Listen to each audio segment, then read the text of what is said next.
Hey guys, I know it's been a while, but I wanted to do another update of what I've been up to in the mission. I'm just about to hit 2 months this Thursday, so yeah, like it's been a while. No, but it's been amazing. A lot has happened since the last time. Last time I talked to you guys, I was just starting my consecration, so this was 33 days ago. 30, well, now like 36 days ago. But yeah, since then, I mean, we had Holy Week and Easter. We had all sorts of events during Holy Week. We had two seminarians come from the San Antonio Scholasticate, Stephen and Lazaro. So it was great having them here. And we also had a lot of groups coming in. We had Palma High School coming from California for Holy Week, and we had just a group of like missionaries from here in Tijuana that were in high school as well come. And then for Easter, we had Concord, California, send a group as well. And so there was a lot of houses being built, visitations. So just to get into a bit of, I'm going to show you some pictures. So this is Stephen and Lazaro. They were the seminarians that came here and were with me. And like they were here during Holy Week, just like helped out. We visited people like Senor Patlan. He had a very inspiring story. He's losing his sight, so he's almost fully blind now. And he like has to use this little stick to like guide himself. And he's up in Rojo Gomez Alto, which is this little peak here outside La Morita. It's where some of the most poor people live in this area. And he goes every day all the way up from the mountain. He walks all the way down to Terrazas Dos, which is about a 10-minute drive. Maybe 5 minutes if you're speeding. But it's about an hour walking, and he's very old and all. And he walks every day an hour by himself, barely being able to see, just to go to daily mass. Like, wow, inspiring. And we actually helped him out by doing a roof for him. So that's one of the projects I do. Now let's go into more pictures. Oh Lord, we're not even gonna talk about how sad I was when Notre Dame burned.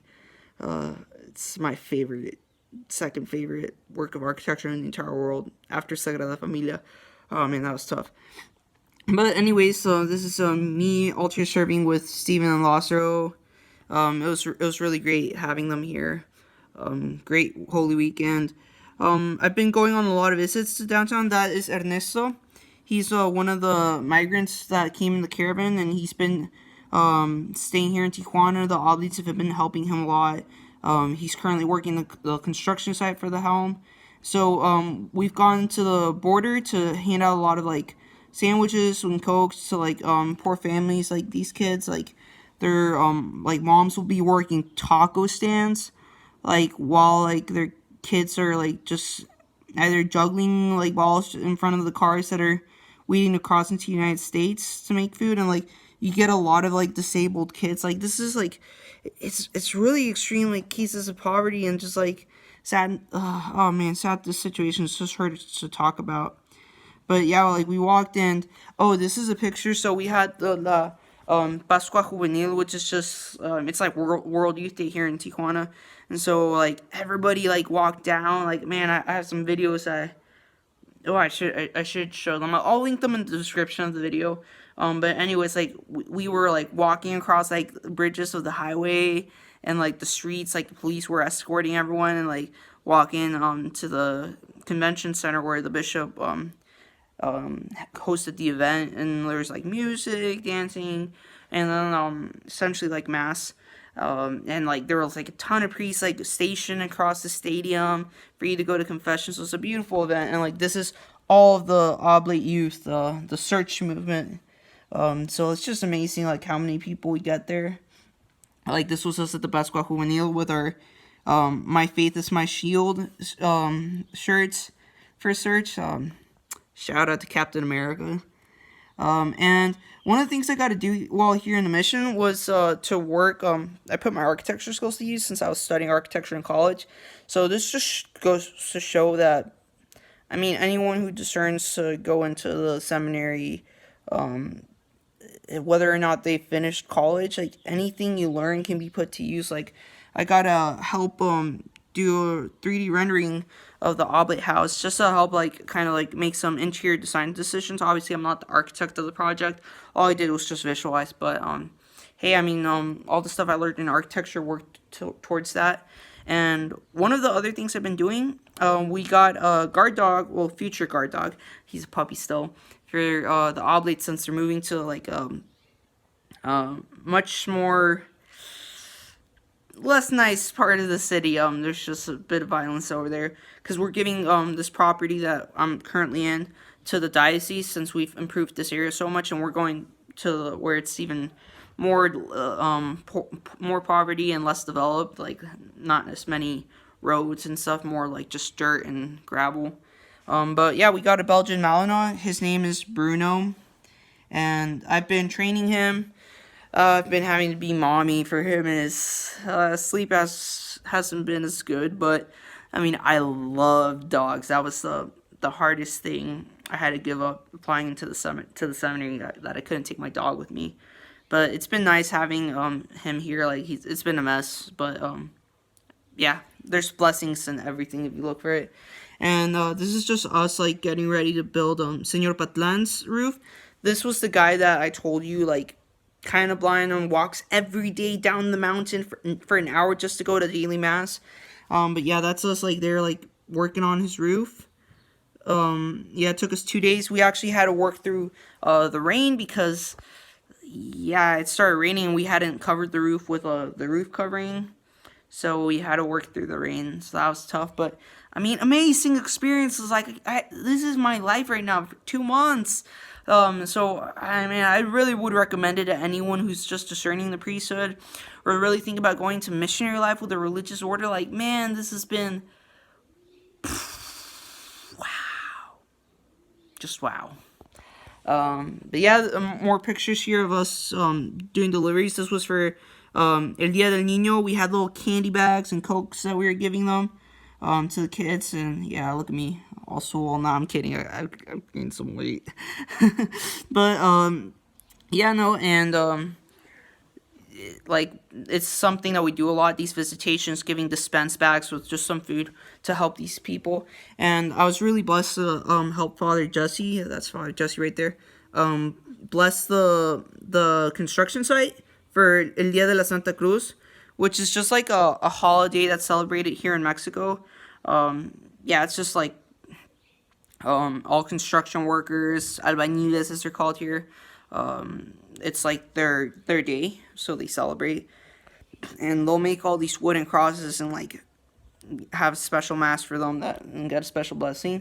And one of my most proud accomplishments, which this is also one of the projects aside from the 2 roofs I've built since being here, that I've put the GoFundMe money towards, and has been I got Senor Nicolas a bed that it's a medical bed, and it's meant to like help him be able to have some mobility since he's paralyzed, and it costs me $300 for everything, which is an amazing deal. But you can see him here, and like the bed has a controller he's holding in his hand, so he can move up and down. And like he was just so happy to get the bed. Like he was just really emotional when I gave it to him. I mean, this is a game changer for him. Poor guy is just up there alone, and actually, I don't know if anybody remembers, but last mission trip, the roof I worked on with this family of 6 that were taking care of Senor Nicolas. I just heard today actually that the son of the lady that takes care of Senor Nicolas got killed just a few days ago by the gang members here. It's sad. They were trying to get him in. He was refusing, and unfortunately, they killed him. It's something that the gangs do a lot here. It's just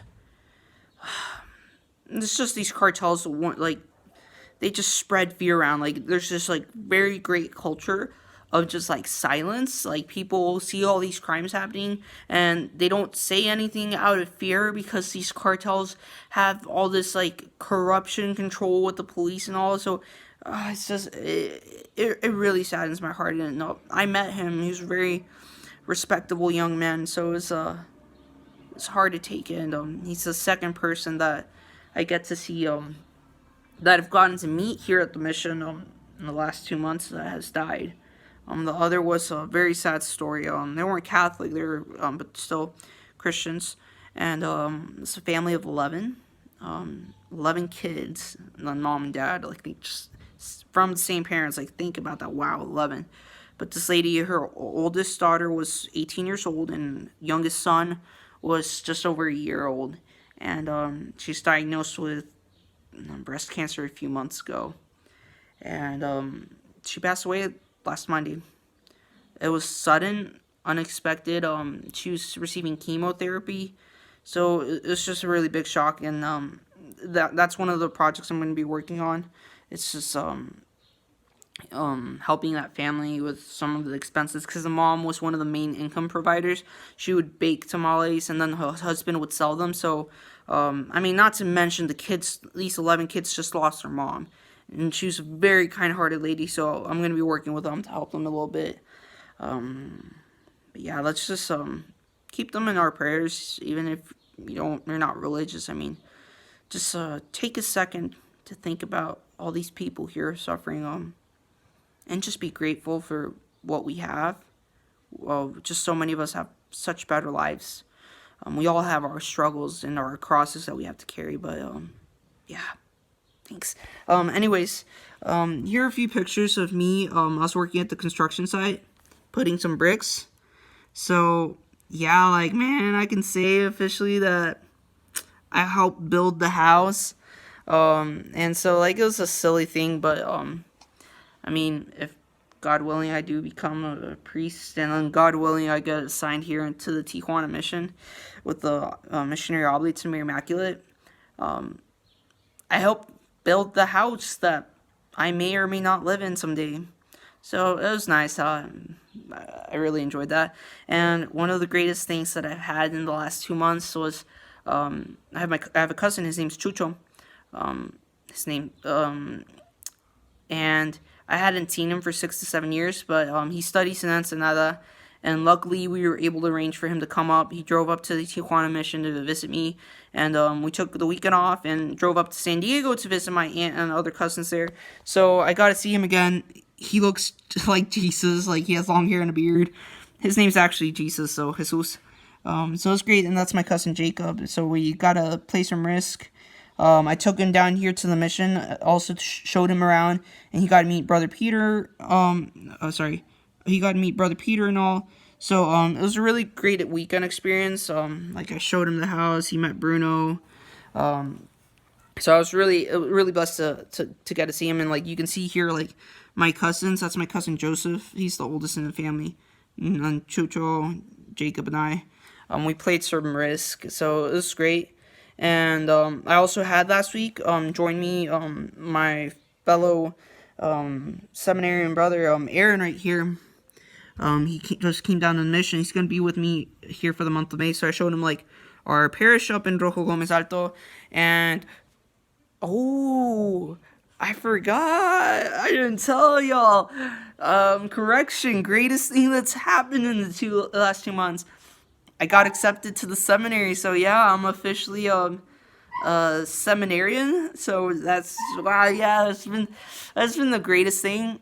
I had to give so many things, so that's just such an accomplishment for me.